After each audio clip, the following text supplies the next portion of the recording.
What happens when the gentlest heart in the village is pushed too far? This is not a fairy tale. It's a story of friendship, betrayal, and a revenge so deliberate. You'll remember it long after the last word fades. There was once an elephant. A gentle giant, loved by the children, feared by none. Every day, under the golden sun, he would stroll to the river. To drink from its cool waters. To let the breeze ripple through his great ears. But his journey always took him past a small tailor's shop. The tailor would pause from his stitching, smile warmly, and stroke the elephant's trunk with care. He would keep ripe bananas ready, and the elephant would take them gently. Day after day, their friendship grew. A man and an elephant. Two very different beings. Bound together by simple acts of kindness. But one afternoon, the path of that friendship shifted forever. The elephant approached the shop as usual, his shadow stretching long over the dusty road. But the tailor was not there. In his place, a young boy sat at the counter, his son.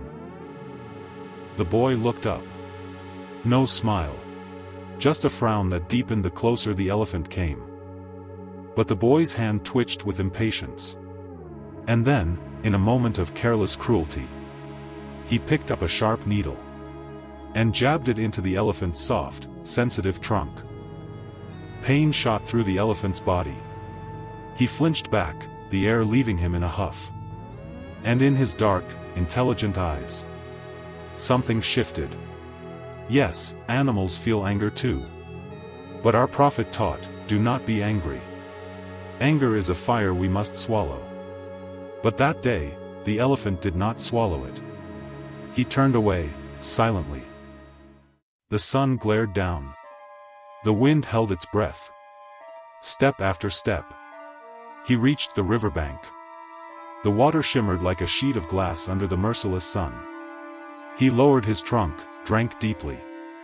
But this was not thirst. No. He was gathering. With his trunk full of the cold river water, he turned back toward the village. People stepped aside. Children froze mid-play. Something about his steps was different. A steady, heavy rhythm that seemed to shake the ground. His shadow fell once more upon the tailor's shop. Then, whoosh! A torrent of icy river water blasted from the elephant's trunk, striking the hanging fabrics with the force of a storm. Silks, cotton, velvet, all instantly soaked. Colors bled together, stitches unraveled. The boy could only stare.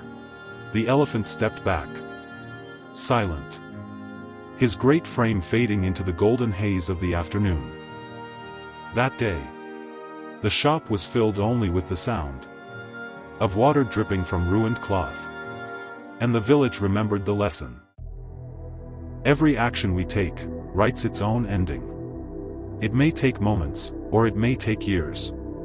But the day always comes when the story we wrote comes back to be read aloud. And when it does, it carries the weight of every choice we made, whether of kindness or cruelty. So tread carefully. Because justice has the longest memory of all, and it never forgets.